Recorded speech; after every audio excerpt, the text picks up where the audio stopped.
What is happening right now in the black community, you're going to hear it in this room first. There's an ideological civil war happening. Black people that are focused on their past and shouting about slavery, and black people that are focused on their futures. Victim mentality is not cool. I don't know why people like being oppressed. It's the weirdest thing I've ever heard. I love oppression. We're oppressed. 400 years of slavery, Jim Crow, which, by the way, none of you guys lived through. Your grandparents did, and it's embarrassing that you utilize their history. You utilize their history, and you come in here with more emotion than they ever had when they were living through it. More emotion than they ever had when they were living through it. It's embarrassing. You're not living through anything right now. You're overly privileged Americans. I think we are in desperate need of new voices in the black community. We are in desperate need of somebody that will stand on a platform and say, hey, it's actually not cool to be a victim.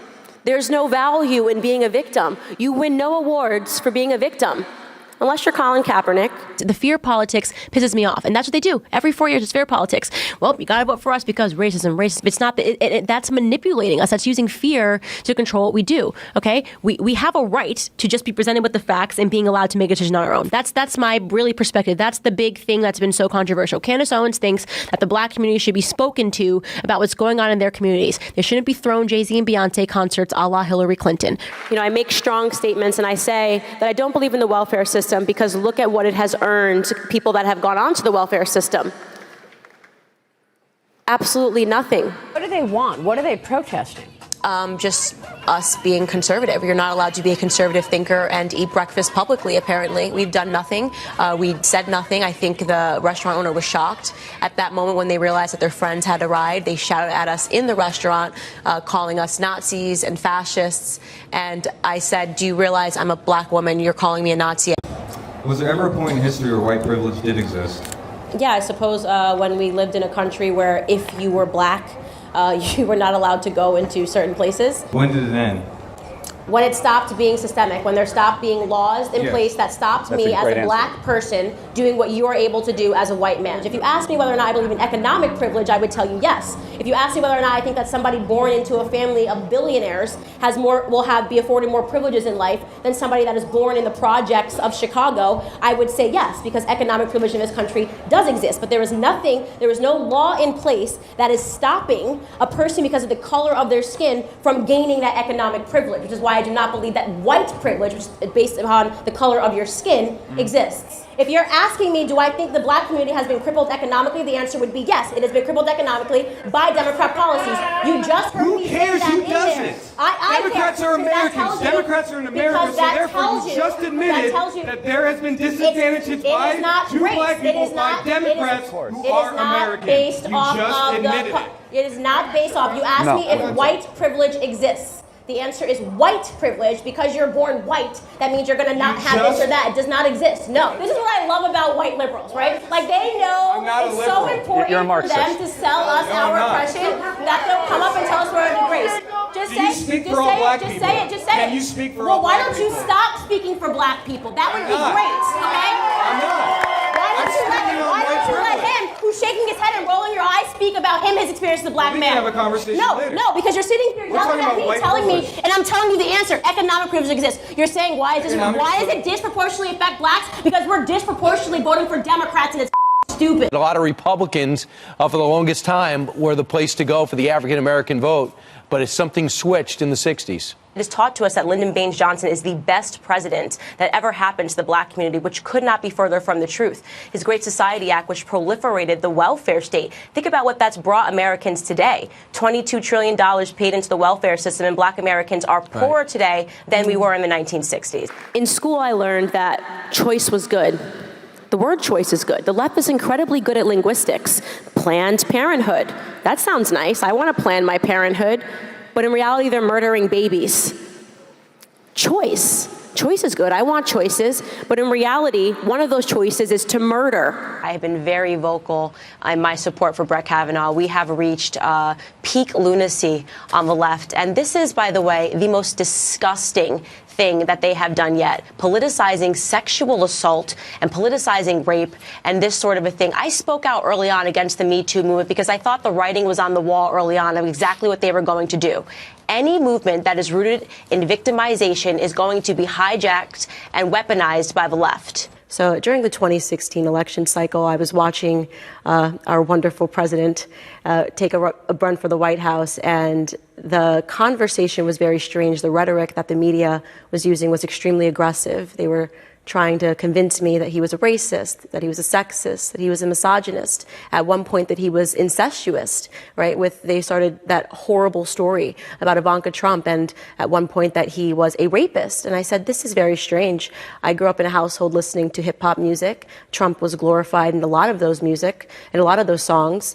And, all of a sudden they wanted me to believe that he was a racist. So I had to ask myself in that moment, is it plausible that racism is being used as a theme to turn black people into single issue voters? And the answer to that question is, of course, yes. As this president has increasing good outcomes from some of his policies, they're getting completely unhinged. It's getting worse. It is. And I think my particular presence obviously annoys them because I'm a black American. And we had that Rasmussen poll released last week, which showed that Donald Trump's support from black Americans has doubled since this time last year. And that is quite remarkable. It's because black America is waking up. We are starting to understand that it is the left that is angry. It is the left that is violent. And it is traditionally and still the Democrats that are racist. I scrolled the names. We never heard of these 4,000 people shot and killed. Well, listen, that's because Chicago is run by Democrats, and they never want to hold up a mirror to what they're doing. So that's why we never heard those names. 4,000, that's exactly right. That's the exact same number, about the same number of Americans that were slaughtered in the Iraq War. Well, let me say something. I want to see Trump be successful because this is our country. But I don't think he is focusing on the issues that really affect black America. I hope he would, though. So then you must agree that Obama was not focusing whatsoever on the issues that were affecting black America if you don't think that Trump is right now, because the numbers are in and blacks are doing better under his administration. Imagine if a bunch of people in MAGA hats and Make America Great Again hats saw a black liberal in a restaurant and said, you can't eat here, get out. This would be wall-to-wall coverage on every network, and we would never hear the end of it. But that's because they have decided that racism is okay, violence and harassment is okay, so long as it's against conservatives. Of course she's talking about slavery. Of course she's talking about black people. We are her favorite prop to use when she wants to drum up emotion and illogical sense of fear. She loves to use the minority community at large, whether that be gay people, whether that be illegals. This is exactly what she does all the time. And look, I'll say this. If Hillary Clinton is so concerned about the enslavement of black people, a good time to speak about that would have been when she was the first lady and her husband passed the crime bill of 1994, which, as a fact, locked up more black men than any president in the history of the United States. So I find all of this to be ridiculous, but it's standard for Hillary Clinton. For so long, they have told us that because there was a black president, this meant progress. Progress is not a skin tone. Progress is a number. Someone had told me that, hey, Candace, you know, the argument for pro-choice is that Planned Parenthood also does a lot of really great things, and I'm sure that's true. You know, they supply birth control pills, and they conduct mammograms, and women can go there for other health concerns. And I say that's really great, but they're also murdering people. It's a tremendous time to be a black American. It's a tremendous time to be an American whatsoever. And it just feels amazing. And we're excited. And no matter what Hillary Clinton does at this point, she's just doing herself a disservice. And she's helping President Trump secure his election in 2020. We do college campus tours. It's terrifying. It's actually terrifying. There's this idea that it's virtuous. You can't speak as a conservative on campus without being boycotted, without being protested, without, you know, students lining up and playing music loudly so that they can drown out the sound of your voices. Now, we're not speaking about anything controversial at Turning Point USA. We believe in free markets and capitalism, the founding principles of this country, and the students hate that. And they don't hate that, as Katie mentioned, they don't hate that because they formed these ideas. They hate that because they have been indoctrinated to hate that. So I say that college campuses are literal liberal indoctrination camps. And that is why I understood, especially in terms of me wanting to wake up black America, which is my highest priority, that was an extremely important vertical to hit. It is how I ended up as a liberal. It is how I ended up thinking that perhaps socialist principles could save the world. The most important battle that we are facing in this country today, and what conservatives did wrong, was handing over the school system to the left, allowing them to take that over. And it is the most important battle that we are fighting today. A year ago, I was a girl on YouTube with the dream, an idea,